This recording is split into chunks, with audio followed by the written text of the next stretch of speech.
The commercial break seemed to last forever, and not nearly long enough at the same time. In those 3 minutes, everything changed. The production team was in chaos. Phones were ringing off the hook. Network executives were demanding explanations. Social media was already erupting, and the show hadn't even finished airing yet. Richard sat at his desk, staring at nothing. A makeup artist tried to touch up his face, but he waved her away. His producer rushed over, headset still on, speaking quickly. "Okay, we need damage control. When we come back, you apologize. Keep it brief, professional. Then we move on to the planned segments." "I can't," Richard said quietly. "What do you mean you can't?" "You have to. We have a show to finish. I can't." His voice was barely a whisper. For the first time in his career, Richard Brennan had no idea what to say. No clever comeback. No witty deflection. He'd been exposed on his own show and everyone had seen it. Across the stage, Keanu and Steven were standing together, speaking in low voices. Keanu was saying something about not wanting this to become a big thing, about wanting to just finish the appearance and leave. But both men knew it was too late for that. This was already huge, and it was only going to get bigger. A production assistant approached them nervously. "Mr. Reeves, if you want to leave, we completely understand. We can figure out the rest of the show without—" "I'll stay," Keanu said calmly. "I said I'd do the interview. I'll finish it." Even now, after everything, he was honoring his commitment. That was just who he was. Steven looked at him with something like admiration. "You don't owe them anything after what just happened." "I know," Keanu replied. "But I keep my word." He paused, then added, "Thank you. For what you did. You didn't have to." "Yes, I did," Steven said simply. "Someone had to." The stage manager was counting down. 30 seconds until they were back live. The audience settled into their seats, but the energy was completely different now. They weren't here for laughs anymore. They were witnesses to something they'd be telling people about for years. When the cameras came back on, Richard looked like a different person. The cocky confidence was gone. His shoulders were slightly hunched. His smile looked forced and painful. "Welcome back," he said, his voice lacking its usual energy. "So that was unexpected." The audience didn't respond. The silence was deafening. Richard took a breath. His hands were gripping the edge of his desk so hard his knuckles were white. "I need to say something." Another pause. "Keanu, I owe you an apology." "What happened before the break? The way I conducted that interview. It was wrong. It was cruel. And I'm sorry." It wasn't the slick, PR-approved apology his producer had probably wanted. It was awkward and uncomfortable and real. Maybe that made it more genuine. Or maybe it was just too little, too late.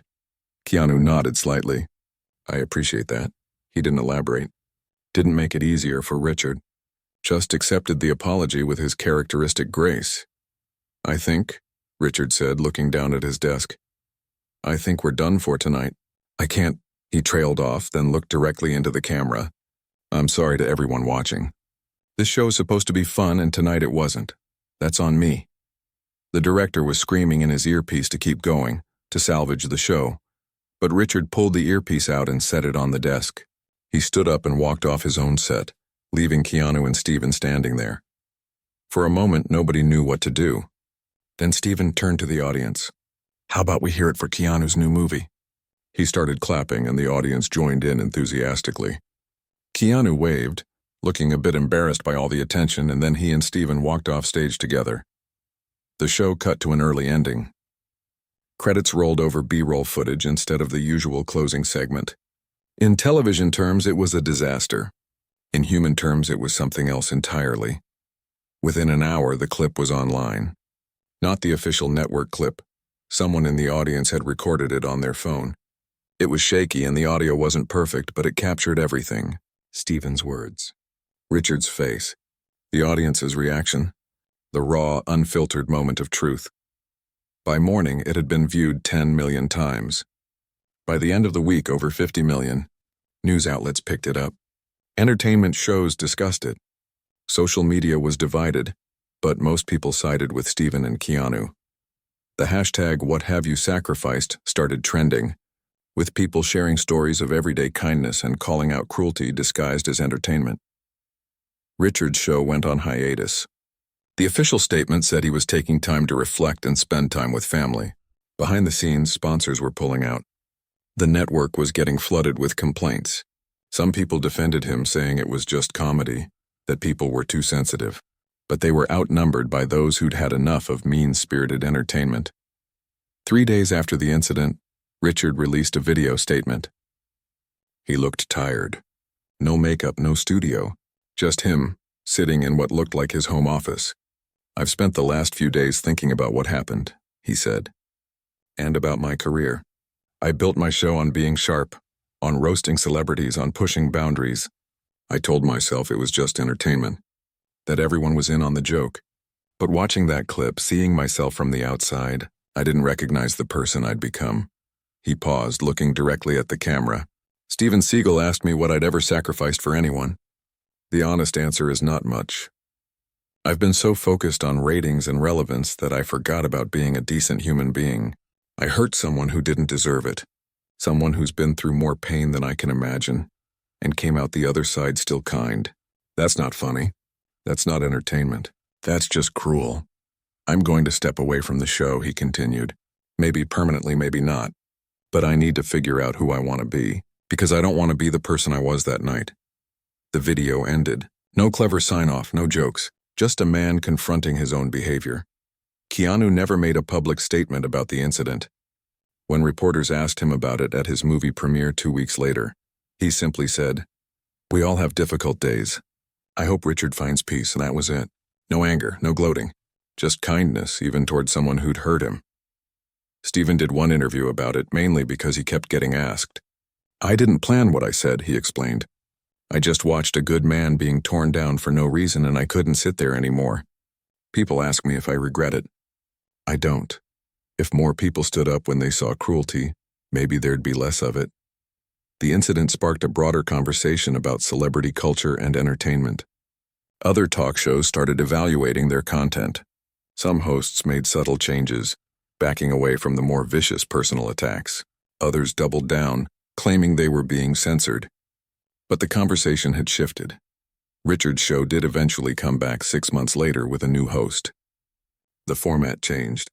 Less mockery, more genuine conversation. Some of Richard's fans missed the old style, but ratings stabilized and the new approach found its audience. As for Richard himself, he largely disappeared from public life. There were occasional sightings. Someone spotted him volunteering at a food bank. Another person said they saw him at a community center, helping kids with homework. He started a small podcast, not about celebrities or entertainment, but about personal growth and accountability. It never got huge numbers, but the people who listened said it was honest. The most interesting development came a year later. Keanu was filming a movie in New York, taking a break between scenes. He was sitting on a bench eating a sandwich, the iconic sad Keanu pose that had become a meme years ago. Someone approached him.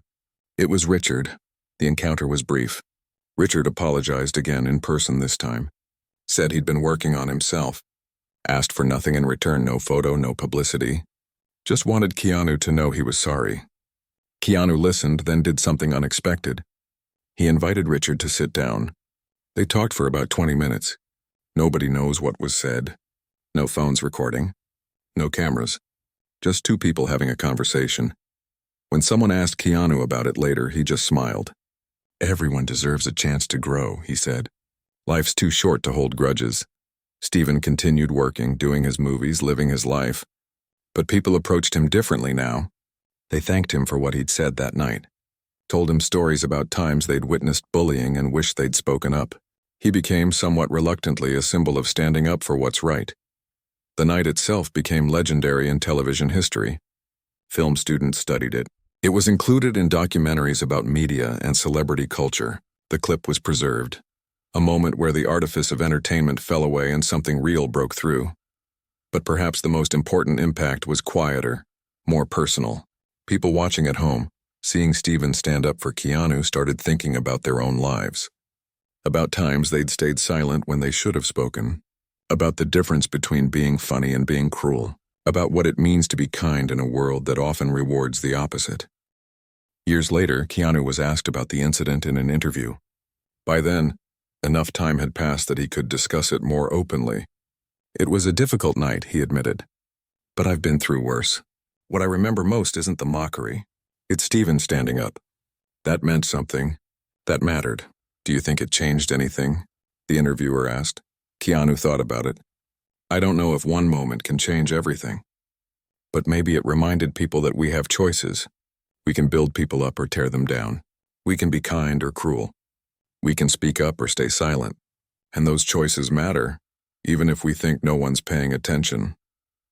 He smiled then, that gentle smile that had endeared him to millions. Someone's always paying attention. The studio where it all happened still stands. The desk where Richard sat that night was replaced long ago. The stage has hosted hundreds of shows since then. But people who work there still talk about that night. About the tension in the air. About the moment everything changed. About the power of one person deciding enough was enough. Because that's what it came down to, really. One person seeing something wrong and refusing to be silent. One sentence that cut through all the noise and said something true. One moment of courage that rippled outward in ways no one could have predicted. What have you ever sacrificed for anyone? The question lingered long after that night. Not just for Richard, but for everyone who heard it. It became a mirror, forcing people to look at themselves and their choices. And maybe, just maybe, it inspired some of them to be better, to be kinder, to stand up when it matters. That was the real aftermath, not the headlines or the trending hashtags or the changes in television programming. It was the quiet, personal decisions made by people who watched and realized they wanted to be more like Keanu, more like Steven. People who chose kindness over cruelty, courage over silence. In the end, that's what heroes do. They remind us what's possible. They show us who we could be if we're brave enough to try. And sometimes, they do it with just one sentence. Steven stood there under those bright studio lights, and for a moment the entire world seemed to hold its breath. The cameras were all pointed at him now. The audience was completely still. Even the crew members who'd been moving around during commercial breaks had stopped what they were doing. Everyone was waiting. Richard tried one last time to inject some humor into the situation. Hey, everyone loves an unexpected moment, right? His voice cracked slightly. Nobody laughed. His face was flushed and small beads of sweat were visible on his forehead despite the makeup. He was starting to understand that something had shifted. The power dynamic in the room had completely changed and he was no longer in control. Steven took a step closer to the desk. Not threatening, just deliberate. He looked at Richard, then out at the audience, then directly into the main camera. When he spoke, his voice was measured and clear. Not loud, but it carried weight. The kind of weight that comes from someone who's saying something they've thought about carefully. This man, Steven began, gesturing toward Keanu, lost his daughter before she was born. His girlfriend died shortly after. He spent years caring for his sister while she battled illness. And through all of that pain that would break most people, he kept showing up, kept working, kept being kind to everyone he met. Richard opened his mouth to say something, but Steven held up a hand. The gesture was simple but effective. Richard closed his mouth. I've been in this industry for a long time, Steven continued, long enough to see a lot of people come and go. I've seen actors who were talented but cruel. I've seen people with all the fame and money in the world who treated everyone around them like garbage. And I've seen a few, just a few, who managed to stay decent human beings despite everything Hollywood throws at them. The audience was completely absorbed. Some people had tears in their eyes. They'd come here expecting to laugh at celebrities, to enjoy some mean-spirited fun at the expense of the rich and famous. Instead, they were witnessing something real. Something that cut through all the artifice and performance that usually define these shows. Keanu is one of those rare people, Steven said. When the Matrix made him rich beyond imagination, you know what he did? He gave away most of his earnings to the crew. Not for publicity, not for tax breaks, because he believed they deserved it. When his stunt team on another movie worked hard, he bought them all motorcycles. When a costume designer mentioned she was struggling, he quietly helped her family. Most of this stuff nobody even knew about until years later. Richard was standing completely still now. His face had gone from flushed to pale. He could feel the audience's mood, could sense the shift happening. In his earpiece, his producer was telling him to say something to regain control, but he couldn't find words. I've seen him on public transportation, Steven continued. Not as a stunt or a photo op, just because that's how he gets around. I've heard stories from crew members on sets. People you never hear about how he learned their names. Asked about their families, treated them like they mattered, because to him, they do matter. Keanu stood off to the side, looking uncomfortable with the attention. This was the last thing he wanted. He'd been content to sit through the mockery quietly, to handle it with dignity and move on. Having someone defend him publicly felt almost worse in a way. But Stephen wasn't doing this for Keanu's comfort. He was doing it because it needed to be said. "Do you know what's really funny?" Stephen asked, and the word funny had a bitter edge to it. "Hollywood is full of people who pretend to be humble, who hire PR teams to make them look charitable, who do good deeds only when cameras are rolling. But when someone actually lives those values, actually treats people with genuine kindness and respect, we mock them for it. We call them boring. We say they're not interesting enough." The silence in the studio was profound. In the control room, the director had stopped giving instructions. Everyone was just watching, realizing they were capturing something that would be talked about for years.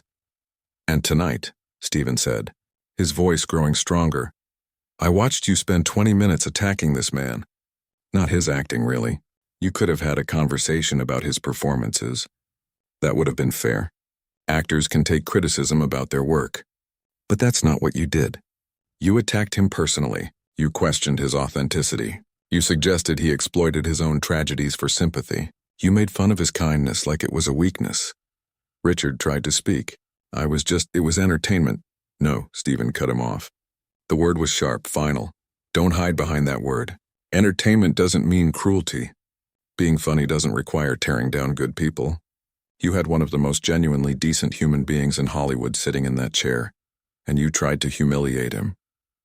Some people in the audience started clapping, just a few at first, then more. Then it grew into sustained applause. Richard looked out at his own audience applauding against him. His face showed confusion, hurt, and growing panic. Stephen waited for the applause to die down, then he looked straight at Richard. This was the moment. Everything had been building to this. He leaned forward slightly, making sure Richard was looking directly at him, making sure every word would land. This man lost his daughter, his girlfriend, gave away millions to hospital staff and crew members who needed it, takes the subway to avoid inconveniencing people, and you mock him for entertainment. Stephen paused, letting those words sink in. Then he delivered the final blow. "What have you ever sacrificed for anyone?" The question hung in the air like a thunderbolt. It wasn't rhetorical. It was a genuine question, asked in front of a live audience and millions of viewers. "What have you ever sacrificed for anyone?" Richard's mouth opened and closed. He looked like a fish gasping for air. He tried to formulate an answer, but what could he say? That he worked hard on his show? That he donated to charity? Anything he said would sound hollow compared to what had just been said about Keanu. The comparison had been drawn, and everyone could see which man came out looking better. The audience erupted. Not polite applause this time. Full standing ovation. People on their feet clapping, some cheering. They weren't applauding for the show. They were applauding for Stephen's courage to say what they'd all been thinking. For standing up to a bully. For defending someone who wouldn't defend himself. Keanu looked overwhelmed. He'd been in hundreds of interviews, thousands of public appearances, but this was something entirely different. Someone had publicly, forcefully, defended his character on live television. Not his movies. Not his career. His character. The kind of person he was. It was perhaps one of the most touching moments of his entire public life. Richard stumbled backwards slightly, bumping into his desk. His carefully constructed show, his controlled environment where he was always the smartest person in the room, had completely fallen apart. He looked to his producers for help, but even they seemed stunned by what had just happened. In the control room, the director made a decision. "Keep rolling. Don't you dare cut away." This was the most real, most powerful moment they'd ever captured. It was going to be controversial. It was going to cause problems. But it was also going to be watched by millions. It was important.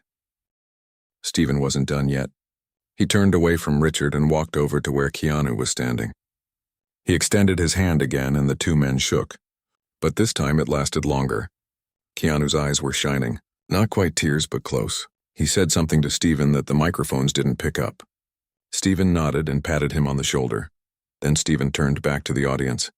"This man," he said, pointing to Keanu, "is what a real hero looks like. Not because he can do stunts in movies. Not because he's famous. But because when life knocked him down over and over again, he got back up and chose to be kind. That takes more strength than anything I've ever done. More strength than most people will ever need. The applause grew even louder. Some people were crying openly now. This had transcended entertainment. This had become about something more fundamental. About decency. About standing up for people who won't stand up for themselves. About calling out cruelty when you see it. Richard finally found his voice. "We need to go to commercial," he said weakly. The stage manager was already signaling the cut. The director, knowing they couldn't sustain this intensity, agreed. The cameras cut away. The moment the red lights went off, Richard collapsed into his chair. His hands were shaking. His carefully styled hair was messed up from running his hands through it. He looked like a man who just realized he'd made a catastrophic mistake. Stephen and Keanu were talking quietly off to the side. The audience was buzzing, everyone talking at once. Nobody was sitting down yet.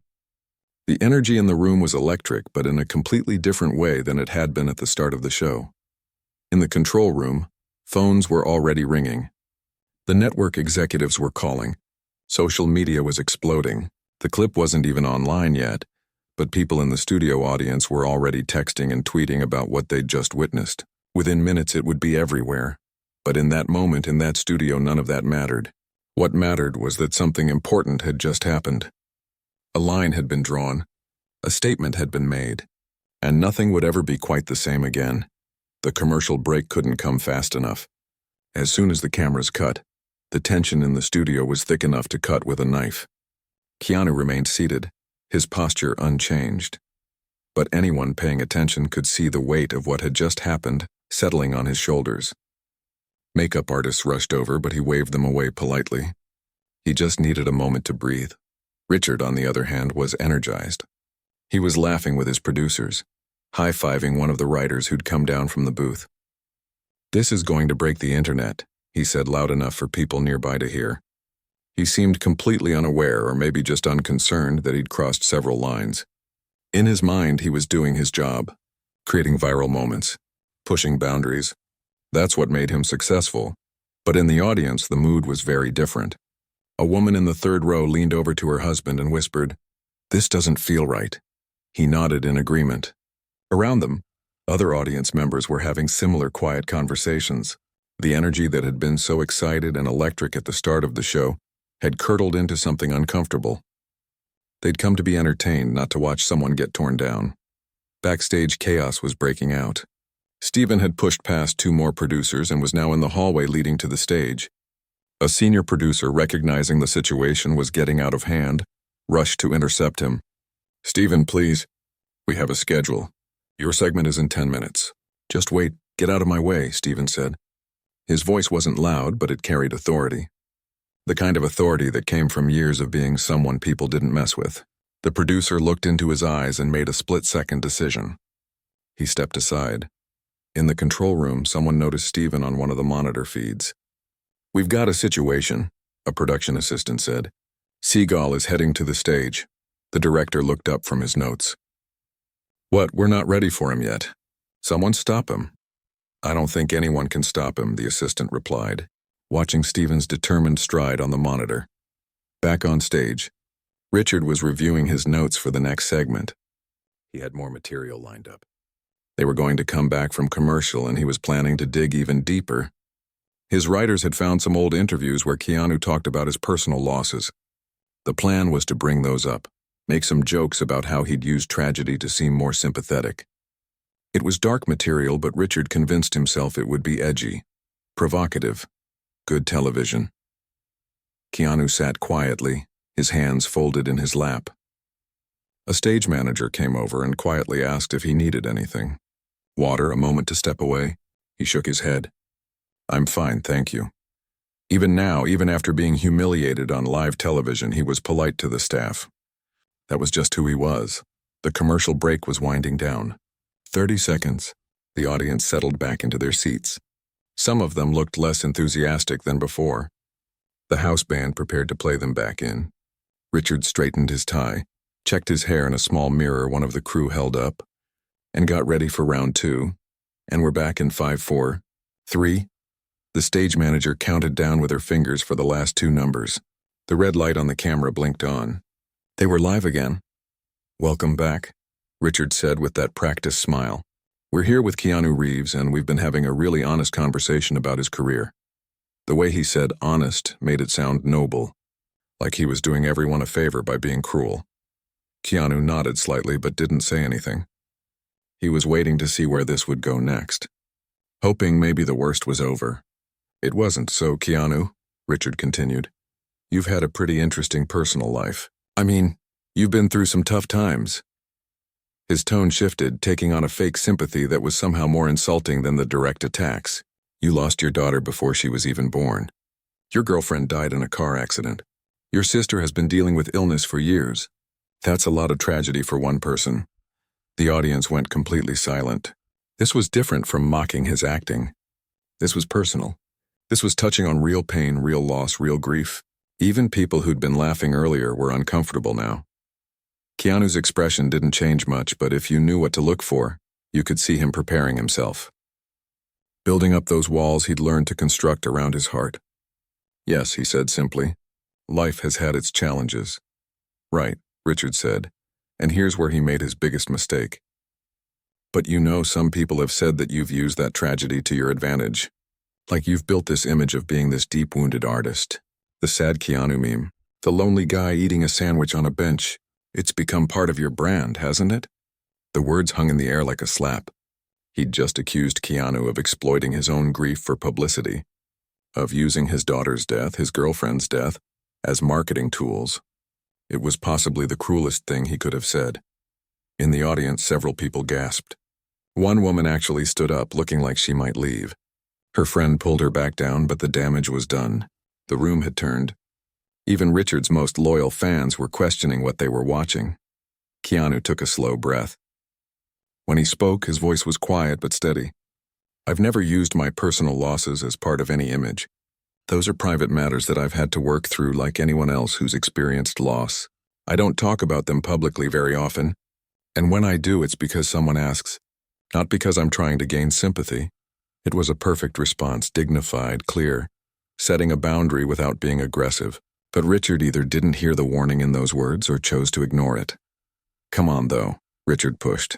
"You have to admit, the whole mysterious tragic figure thing has helped your career. People love a wounded hero. It makes you more interesting than your acting does." He laughed at his own joke. The audience barely responded. Backstage, Stephen had reached the stage entrance. The stage manager there tried to stop him. "Sir, you can't go out there yet. We're live." Stephen looked at her, then looked past her to where he could see Keanu sitting in that chair, being attacked on live television while maintaining his dignity. "I know we're live," he said, and walked past her onto the stage. The first person to notice was one of the camera operators. He swung his camera to catch Stephen walking out from the wings. In the control room, the director saw it on the monitors. "What is he doing?" "Cut to commercial." "Cut to... No, wait. Keep rolling." "This is incredible," the audience noticed next. A murmur went through the crowd. Heads turned. Richard was mid-sentence when he realized something was wrong. The audience wasn't looking at him anymore. They were looking past him. He turned around, and there was Stephen, walking across the stage with purpose. No smile, no wave to the audience, just walking straight toward the desk with an expression that made Richard's face go pale. "Stephen, hey." Richard tried to sound casual, but his voice had a nervous edge. "You're early, buddy. We weren't ready for you yet." He forced a laugh. The audience didn't join in. Stephen didn't respond to Richard. He walked past him, went straight to Keanu and extended his hand. Keanu stood up, looking surprised, and shook it. The two men exchanged a look. Not words, just a look that said everything. One warrior recognizing another. One survivor acknowledging another's pain. Then Stephen turned to face Richard, who was now standing awkwardly by his desk, not sure what to do. The producer was screaming in Richard's earpiece. "Go to commercial! Go to commercial now." But Richard was frozen. He couldn't move. Couldn't speak. He was finally realizing that he'd pushed too far and now there were consequences. Stephen walked slowly to the desk. The studio was so quiet you could hear the hum of the cameras. Even the band seemed to be holding their breath. Richard backed up slightly, then caught himself and tried to stand firm. He was still on his own show, still in control, or at least that's what he tried to tell himself. "Richard," Stephen said, his voice calm but carrying through the entire studio. "We need to talk." This is unexpected," Richard stammered, trying to regain his footing. "We weren't scheduled to—" "I don't care about the schedule," Stephen interrupted. He wasn't yelling. He didn't need to. His presence alone commanded attention. "I was sitting back there watching what you've been doing for the last 20 minutes. Richard tried to laugh it off. "Hey, we're just having fun here." "It's all in good fun, right? Entertainment." He looked to the audience for support. They stared back at him silently. "That's not entertainment," Stephen said. "That's cruelty." "There's a difference. The cameras were capturing everything." In the control room, someone whispered, "This is the most real moment we've ever had on this show."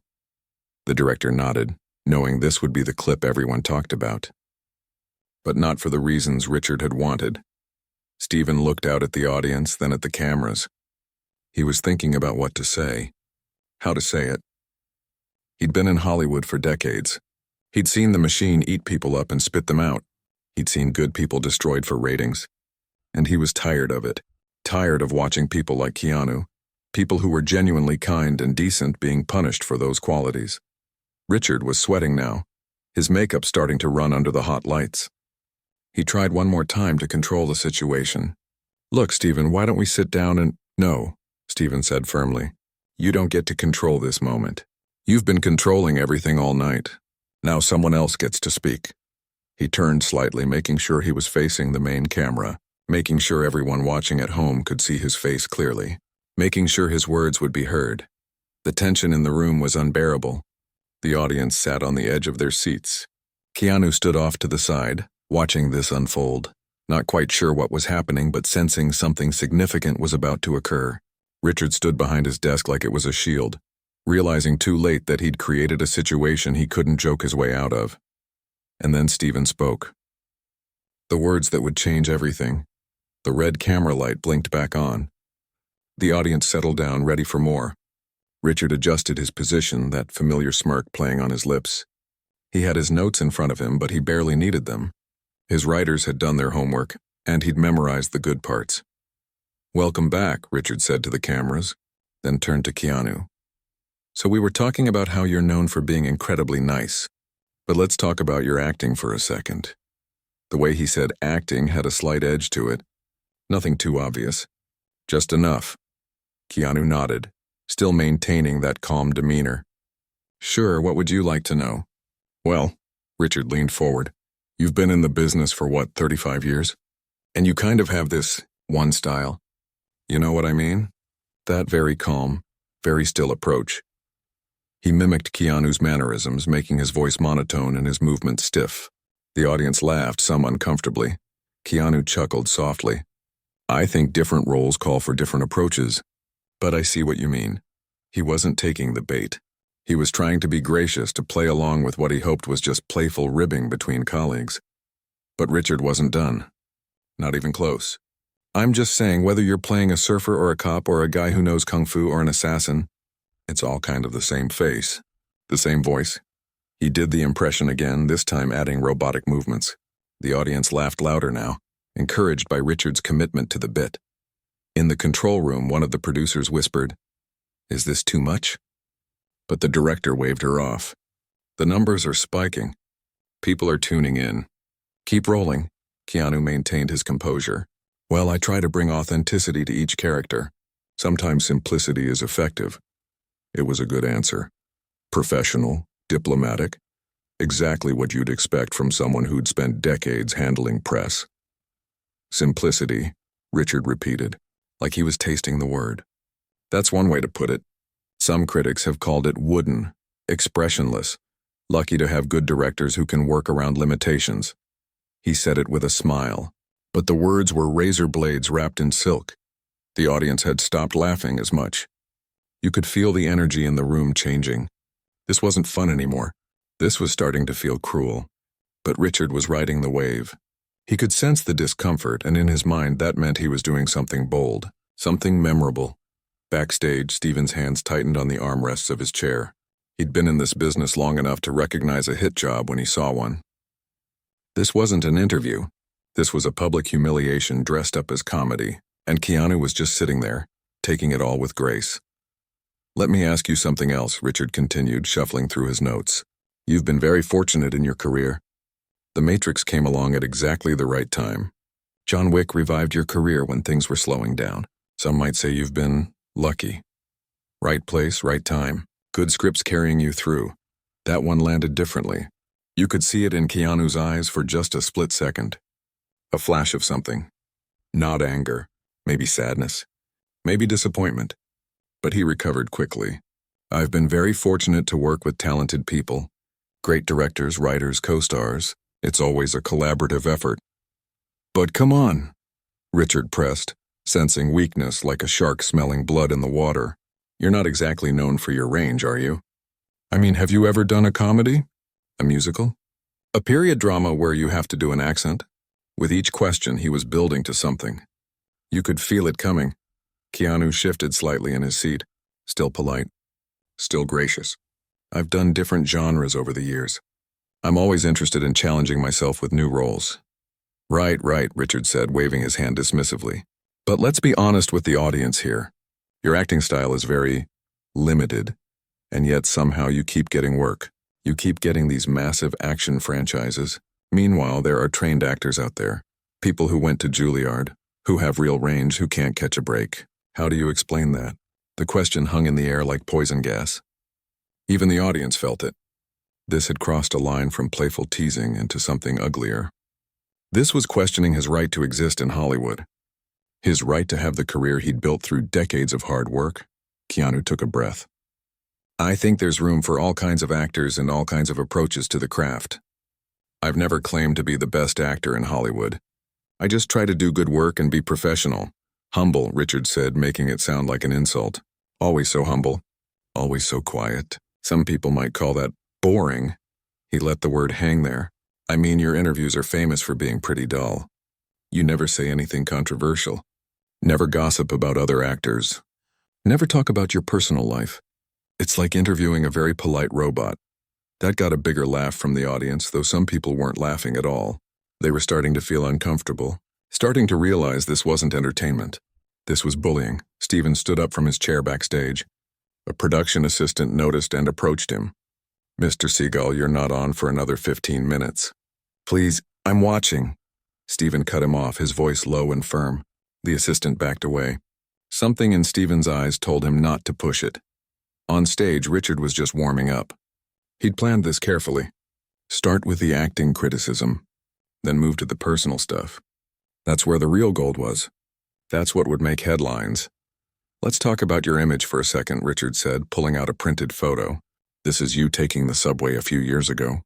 Just riding public transportation like a regular person." The photo went viral. People called you down to earth, relatable. But can I be honest? He didn't wait for an answer. "It feels a little calculated, like you're trying really hard to seem humble. Look at me, I'm a millionaire riding the subway with normal people. It's almost like a PR stunt, isn't it?" Keanu's face remained calm, but something flickered in his eyes. "I take the subway because it's efficient. I've been riding public transportation my whole life. It's not a statement." "Sure," Richard said, clearly not believing him. "And the stories about you giving away millions to the crew on The Matrix? Buying motorcycles for your stunt team? Taking pay cuts so other actors could be hired? That's all just, what, you being genuinely nice? Or is it carefully crafted image management?" The audience was almost silent now. A few people clapped, trying to break the tension, but it felt forced, awkward. This had gone from a talk show to something that felt like a trial. "I don't think about it that way," Keanu said quietly. "When you work with people and they contribute to your success, it feels right to share that success." "Right," Richard said sarcastically. "Saint Keanu never does anything wrong, never has a bad day, never loses his temper. It's almost like you're not human." He paused for effect. "Or maybe you're just not that interesting." That was it. The direct insult, not even disguised as a joke anymore, just a straight attack on who Keanu was as a person. The audience didn't know how to react. Some nervous laughter, some awkward silence. A few people looked at each other like they couldn't believe what they were hearing. In the green room, Steven had seen enough. He started toward the door, but another producer blocked his path. "Sir, please. It's not your segment yet. We need you to wait here." Stephen looked at the man with an expression that could cut glass. "Move." The producer hesitated, then stepped aside. Something told him this wasn't a fight worth having. Back on stage, Richard was pulling out his big finale. His writers had prepared a montage. "We put together a little compilation," he announced to the audience. "Some of Keanu's most memorable acting moments." The way he said memorable made it clear this wasn't going to be flattering. The lights dimmed. A screen lowered behind them. And then it started. A series of clips from Keanu's movies, but edited to make him look bad. Scenes taken out of context. His most wooden deliveries. His stiffest movements. All set to comedic music. The kind of music you'd play over someone falling down or making a fool of themselves. Keanu sat there watching himself on the screen. His life's work, his career, being mocked in front of a live audience and millions of viewers at home. He didn't react outwardly. Didn't storm off. Didn't yell. Just sat there with that quiet dignity he'd maintained through everything life had thrown at him. But if you looked closely, if you really paid attention, you could see it. The slight tightening around his eyes, the way his jaw clenched just a bit, the small, almost invisible signs of a man being hurt but refusing to show it. The montage ended. The audience gave uncomfortable applause. Richard was grinning, pleased with himself. "See what I mean? But hey, you've made a lot of money, so I guess it doesn't matter, right?" Another insult wrapped in false friendliness. Keanu didn't answer. He just looked at Richard with those tired, kind eyes. Eyes that had seen too much pain in life to be truly bothered by this. But that didn't mean it didn't hurt. It just meant he was used to hurting. And that's when the unexpected happened. That's when everything changed. Because Steven Seagal had had enough. He wasn't waiting for his segment. He wasn't following the schedule. He was done watching from the sidelines while a good man got torn apart for entertainment. The studio lights blazed hot under the California sky. It was just another Tuesday evening at one of Hollywood's most popular late-night talk shows. The kind of show that everyone watched the next morning on YouTube, sharing clips and laughing at the host's latest roast of some celebrity. Tonight was supposed to be special, though. 2 action movie legends were scheduled to appear, and the production team had been buzzing about it all week. Behind the curtains, in the green room that smelled of fresh coffee and expensive cologne, Keanu Reeves sat quietly on a leather couch. He had his phone in his hand, probably texting someone or maybe just scrolling through messages. Nothing fancy, just a regular guy in a simple black suit waiting his turn. He'd done hundreds of these interviews over the years. Promoting movies was part of the job, even if it wasn't his favorite part. But he always showed up, always smiled, always treated everyone with respect. The makeup artist had just finished touching up his face. "You're all set," she said warmly. Keanu thanked her by name. He'd made a point to learn everyone's names when he arrived an hour earlier. That was just how he was. Camera operators, sound technicians, assistants bringing water. He treated them all like they mattered because to him they did.